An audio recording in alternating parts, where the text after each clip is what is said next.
In recognition of Women's History Month, Lehman College held their 23rd annual student-faculty read-in to honor the legacy of the late playwright, poet, and Black feminist Ntozake Shange.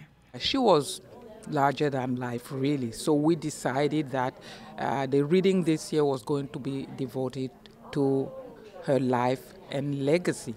And we were just so blessed that my colleague Mariposa, or Maria Fernandez, happens to be her mentee, as you heard earlier. And here we are, just having a wonderful, wonderful celebration. Guest speaker of the event was Ntozake's mentee, Mariposa Fernandez, who is also a poet and educator. Fernandez read an excerpt from Ntozake's most acclaimed theater piece, 1975 Tony Award-nominated play, For Colored Girls Who Have Considered Suicide, When the Rainbow Is Enough. The play describes the racism, sexism, violence, and rape experienced by 7 Black women.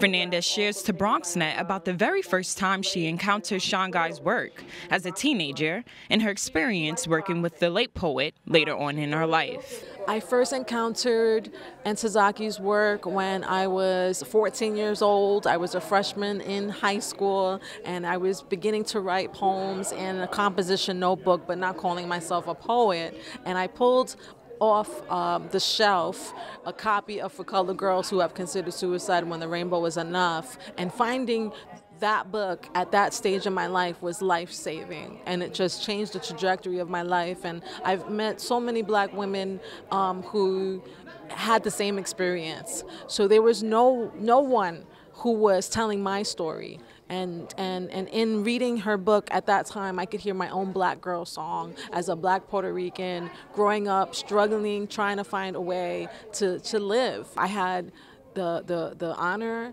and the blessing of later on in my life being able to read poetry with her and to know her and to work closely with her. And she asked me to be the reviewer of the Spanish translation of her last book. I think she would want me to be here today, says Ntozake's cousin, Ittrell-Williams.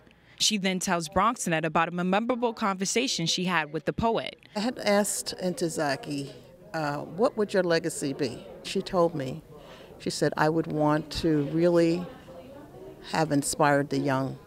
I would really want to have motivated young people to stand up and to move forward in their own, within their own goals, and move forward with their own ideas and be the leaders. Reporting for Bronxnet, Ashley Tiffany.